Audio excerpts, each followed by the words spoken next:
everyone's going to be missing their wrestling. Why don't we just make a much more slimlined, streamlined game than go for that big master plan that we had at the beginning?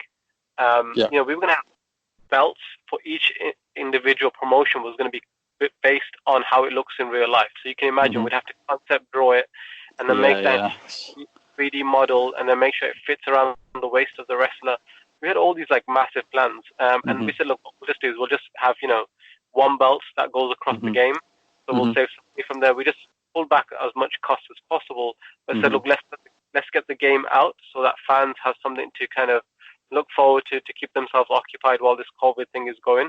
So, you know, we were going to spend like a year making the game, and now we're trying to do it in 3 months. So you can see how drastically that's dropped. You know, the first iteration is going to be, again, it's going to be fairly basic in its execution, but we're hoping that if the game does well and it's popular, we make some money off of it, and then we can invest that back into the game and add all those things that we were planning to do in the future, you know, second, third, fourth stuff.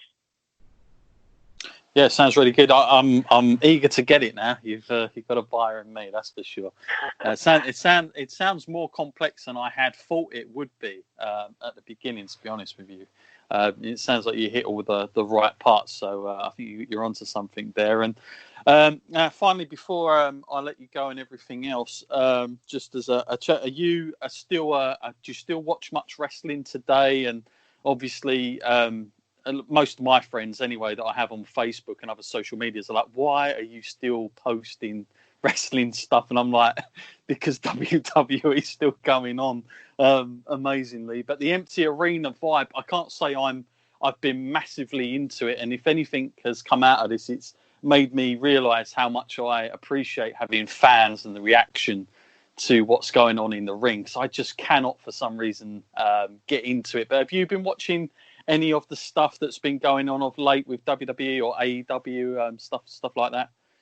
Yeah, so I still watch it, you know, as a person who's a wrestling fan. But what I generally tend to do, you are right. I mean, I rewatched videos on YouTube of wrestlers' returns, and you know when the crowd goes mad. Yeah. Not having the crowd there, or like when someone does a move and it's like all my days. Yeah. You know, when you don't have the fans there, it is a different dynamic. You know, the close calls aren't as. I mean, I was watching WrestleMania, and there was times where I would just look away from the screen and just not know if I'd missed something because there wasn't the crowd response to it, right? So, but what I've had to do, you know, I'm much older now. I've got a family. I've got a business. Outside of just making the game, we have to do marketing stuff for a lot of our clients.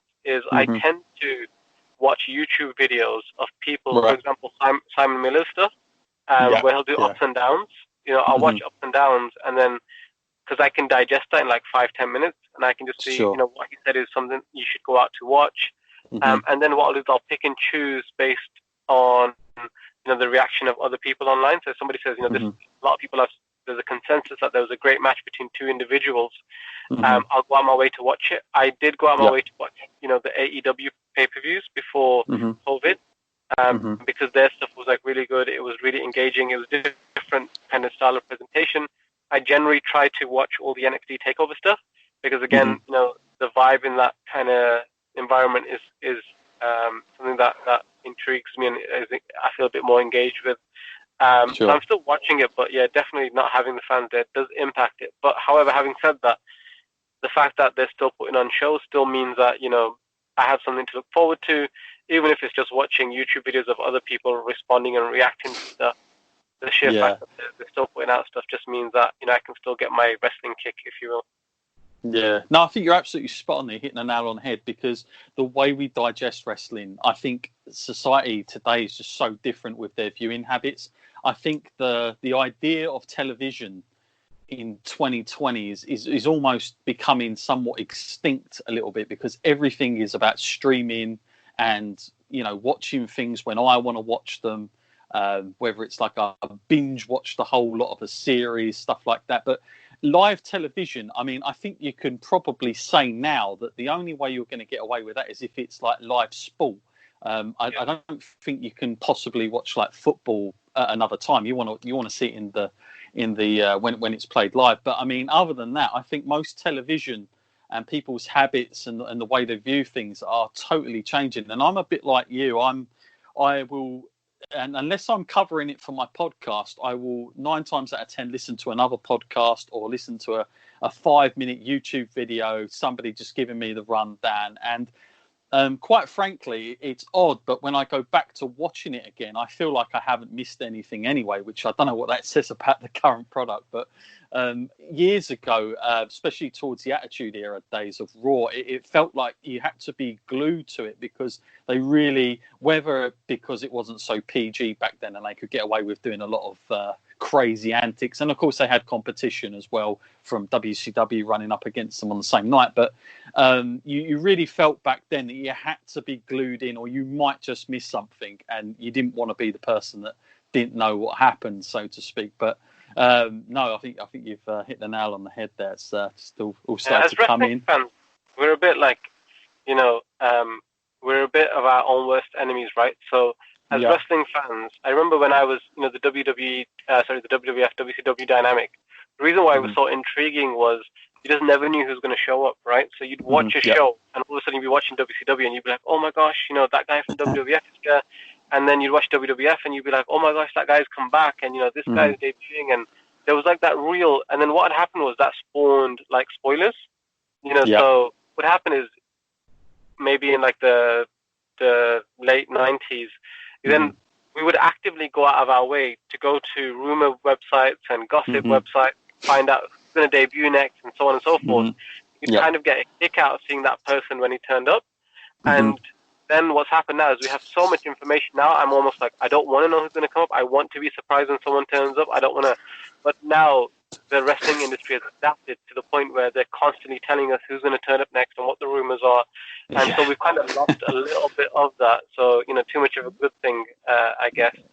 I agree. I think they've kind of handed us everything now, and now we're sort of regurgitating it the other way. We kind of don't want to know. But yeah, very, very seldomly can they keep really big secrets now. I think the last time was probably like when the Hardy Boys returned.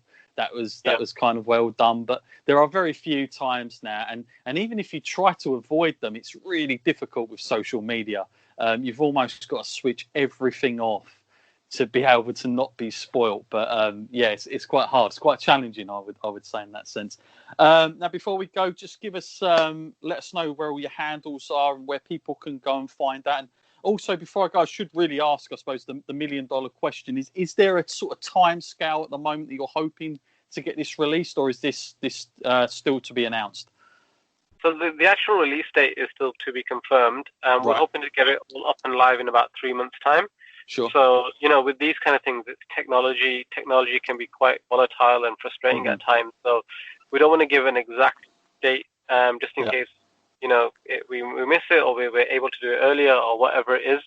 So, the best way to kind of keep up to date with all that kind of information is we've got 3 main avenues for information. We're on Facebook, Instagram, and Twitter. And if you just type in Indie Wrestler, into any of those, you'll find us there. And then as soon as we have information, right now we're advertising the wrestlers who we're getting in the game, the promotions that we're getting in the game, some of the features of the game, bits and pieces like that. And as we get closer to release date, we'll start sharing dates around when a beta version of the game is going to be released and when the actual full game will be released as well. So hopefully, like I said, games usually take 12, 18, 24 months for people to make, and we're doing it in 3.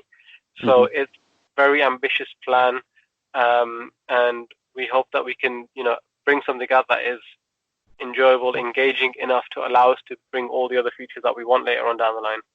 Yeah, well, you like I said earlier, you've got a buyer in me. I can't wait to see the game, and I want to make sure all my listeners go and check that out as well. I have so many listeners on this podcast, especially that are into the UK stuff, especially, and a lot of my listeners from abroad, they really have started to pick up because we obviously have Turnbuckle TV, and obviously it caters for a lot of the UK independent market.